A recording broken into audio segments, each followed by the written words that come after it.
Now, it's your choice to listen to him or not, but I believe God created each and every one of us to communicate with him. Would you agree? He is doing his part for you to hear him. Just like I believe when you're having an opportunity to come up here and speak, it's our responsibility, me and Ray, to make sure that you hear, correct?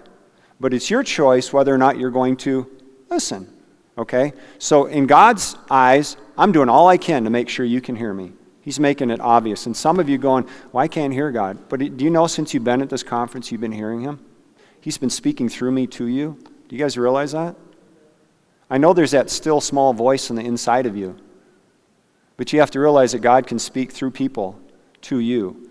And it was funny, I was asking the women on Thursday night, it's like, when you hear God, is it a man's voice or is it a woman's voice? And the three women that were there, it's like, well, he sounds like a man. It's like, man, they got the advantage. They can tell it's a man. For guys, it's always a guy. And it's not true, but I thought that was.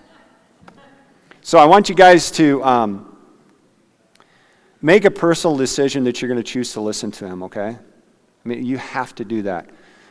Before we show the next slide, I want you guys to close your eyes. I'm going to ask you this question, and then I just want you guys to raise your hand, okay?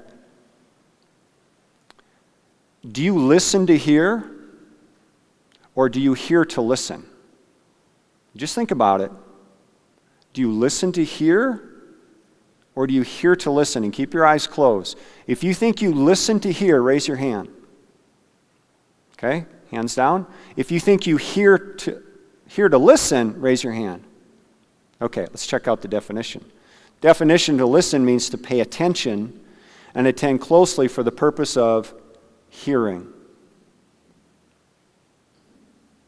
To pay attention and attend closely for the purpose of hearing.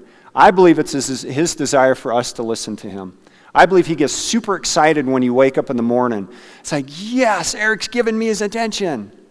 And sometimes I do this, but it creeps people out. I will go up to their face like this. I say, just pretend I'm God, and I'm looking at you like this. They go, ooh, that's kind of creepy, kind of thing. But God is that close to you. I remember 2 years ago, I was helping this woman practice giving words, and I rarely do this until the Lord says, okay, now that person is ready. I said, give me a word. And she was a picture person, and I didn't realize that. And I've never told anybody this, but this is what Jesus does sometimes. He says, I see Jesus waving at you like this. And I about lost it. I said, yes, he does, because he's goofy. And I never shared that with anybody. And she got that. And you know what? That was the very first word she'd ever given anybody, which I thought was amazing.